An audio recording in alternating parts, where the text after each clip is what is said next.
¿Sabes la diferencia entre lo que hace el fiscal y la defensa en los alegatos de apertura?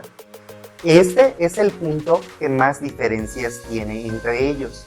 En los elementos fácticos, prácticamente podríamos centrarnos en la narración de los hechos para ambas partes, y no habría marcadas diferencias. Pero hablando de los elementos jurídicos, sí tenemos que estar pendientes de lo que te voy a decir a continuación, y no olvidarlo, ya que este es el momento cuando ambas posturas se separan con mayor claridad, y debes saber diferenciarlo.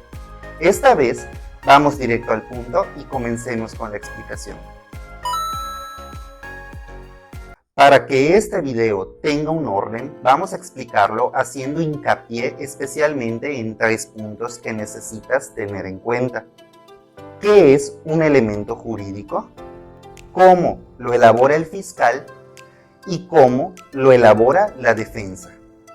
Primero, ¿qué es un elemento jurídico dentro de un alegato de apertura?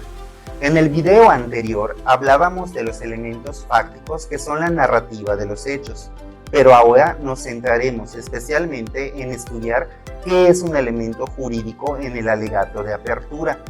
Y puedo decirte que se trata de aquello que nos permite legitimar nuestro dicho a la hora de expresar los hechos. ¿Qué quiere decir eso?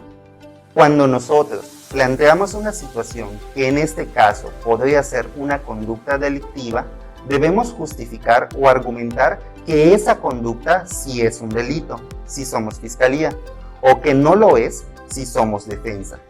Y no bastará con decir simplemente mi defendido es inocente o el inculpado es el responsable. Hay que fundamentar que hay un concepto que se encuentra en la ley y que la conducta en cuestión ha caído en él. De ese modo, habrá una legitimidad en lo que estamos diciendo y no se entenderá que lo estamos diciendo solo por decir. ¿Dónde vamos a encontrar esos fundamentos legales que debemos colocar en el alegato? Si se tratara de los elementos fácticos, les diría que en la carpeta de investigación está todo lo que necesitamos.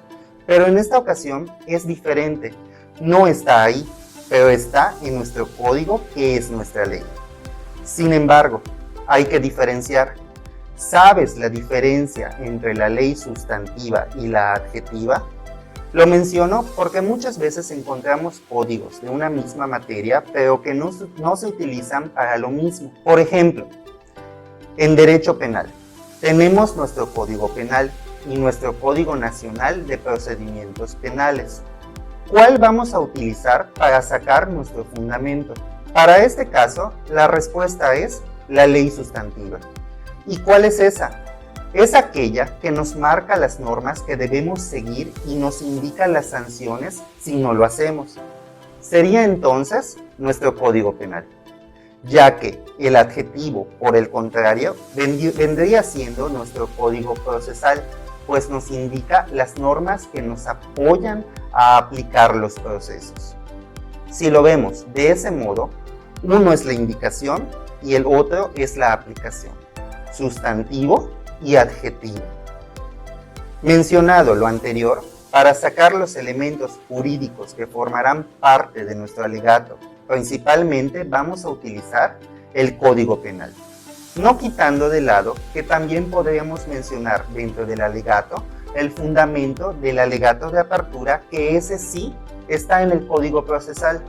Pero bueno, volviendo al punto, ya sabemos dónde buscar, pero ¿sabes que el fiscal y el defensor no buscan en el mismo apartado? Eso nos lleva al punto número 2. Vamos a ver la diferencia. ¿Cómo lo elabora el fiscal? El fiscal tiene una labor que tiene que ver con la tipicidad. Él ha descrito ya los hechos, narró la situación de forma clara, como te expliqué en el video anterior de elementos fácticos. Pero ahora debe ver que esos hechos encuadran como una conducta descrita en el tipo penal. Eso es tipicidad. Esto tiene un razonamiento lógico y debe tenerse en cuenta porque concuerda incluso con los principios del derecho, ya que todo lo que no está jurídicamente prohibido está permitido y viceversa. Y es esta última palabra la que nos indica que debemos darlo a notar. Su señoría, la conducta que he narrado hace un momento encuadra con el tipo penal que le voy a mencionar a continuación. Eso podría decirlo el fiscal para demostrar que la conducta motivo del proceso sí se relaciona con algún tipo penal. Si no, nada de lo que hubiéramos hecho hasta el momento tendría caso. ¿Y por qué lo hace el fiscal? Es que él está haciendo la acusación, es por eso. Ahora, ¿es tan simple como ir al código, buscar el tipo penal y decirlo? La respuesta es sí, pero no siempre. Pongo un ejemplo. Llevábamos la construcción del alegato por un supuesto que era de homicidio. Cuando colocamos nuestros elementos jurídicos, debemos recordar que no solo es colocar el artículo del homicidio, también hay que describir la conducta para luego decirle al juez cómo esa conducta se relaciona con los hechos antes narrados. Además, hay que identificar correctamente la conducta del homicidio. Si bien puede que la clasificación del delito hecha por el juez en etapas anteriores ayude, hay que recordar que el juez de la audiencia de juicio oral no es el mismo que el de la etapa inicial, y es por eso que debemos ser conscientes para indicarle a este juez cómo quedaron las cosas. Lo demuestro con el ejemplo siguiente. Sigamos imaginando que será por homicidio, pero homicidio, ¿de qué modo? ¿El homicidio es simple? ¿Fue en riña? ¿Es calificado? ¿O es en razón de parentesco? ¿O incluso fue feminicidio? ¿Te das cuenta? No podemos decir simplemente homicidio, porque sería arbitrario y no estaríamos encuadrando adecuadamente. Debemos tener en cuenta otros aspectos que vienen impresos en la conducta.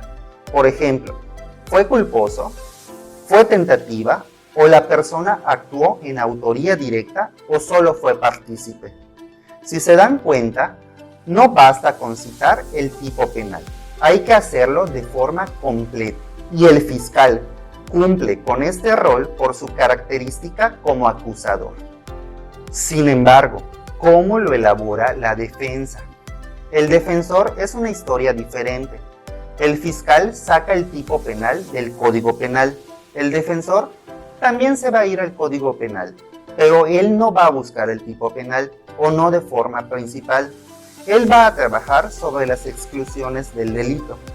Estas se encuentran en las primeras páginas del Código Penal. Pero, ¿por qué las exclusiones? Pues se trata de su rol, está defendiendo al inculpado. Debe encontrar razones que demuestren que la conducta, si ya no la podemos negar porque hay un cuerpo resultado de un homicidio, entonces al menos podemos decir que fue por una causa justificable. Para los que no son abogados o no están estudiando derecho, podrían pensar, ¿cómo intentas justificar un homicidio? Pero es importante tener en cuenta que hay muchas causas en las que podríamos llegar a ser causantes de la muerte de alguien y aún así la ley no nos castigaría. No porque esté actuando mal, sino porque se pueden justificar ya que no hubo intención. Y es ahí donde el defensor debe estar buscando la solución para su defendido. Pongamos un ejemplo. Creo, el más común es el de la legítima defensa. También podemos tener un estado de necesidad o un error de tipo invencible o incluso una ausencia de conducta. Aquellos que hayan estudiado la teoría del delito podrán recordar que estas exclusiones del delito se encuentran en los apartados de la conducta, de los elementos del tipo, de la antijuricidad o la culpabilidad, etc. No es tema para este video, pero sí sería bueno tenerlo en cuenta. El defensor va a mirar y una vez tenga una exclusión, podrá describir y explicar brevemente el por qué la conducta que narró en su alegato parte fáctica encuadra con esta exclusión. Que sea lo más claro posible. Eso va a darle al juzgador una segunda versión para diferenciarlo del fiscal. ¿Qué pasa si no hay ninguna exclusión que se adapte? Hay más estrategias que podrían utilizarse, como recordar que el que tiene la carga de la prueba es el fiscal, y si no tengo con qué defenderme, al menos intentaré que él no pueda probar, para luego apelar a la duda razonable. Lo que acabo de describir son las diferencias entre el fiscal y el defensor que no debes olvidar cuando trabajes en los elementos jurídicos de un alegato de apertura. He intentado aclarar lo mayormente posible, pero si sigues con dudas, puedes dejarlas en los comentarios. De la misma manera, te invito a ver la primera parte de este video llamado Cómo construir un alegato de apertura, que se basa en elementos fácticos. Y espero que estés pendiente del siguiente video que hablará del alegato de apertura, pero centrándose en los elementos probatorios. De este modo, con los tres podrás armar un alegato de apertura completo para cualquier situación que caiga en tus manos. Nos veremos, mientras tanto, en el siguiente video para terminar de armar este alegato.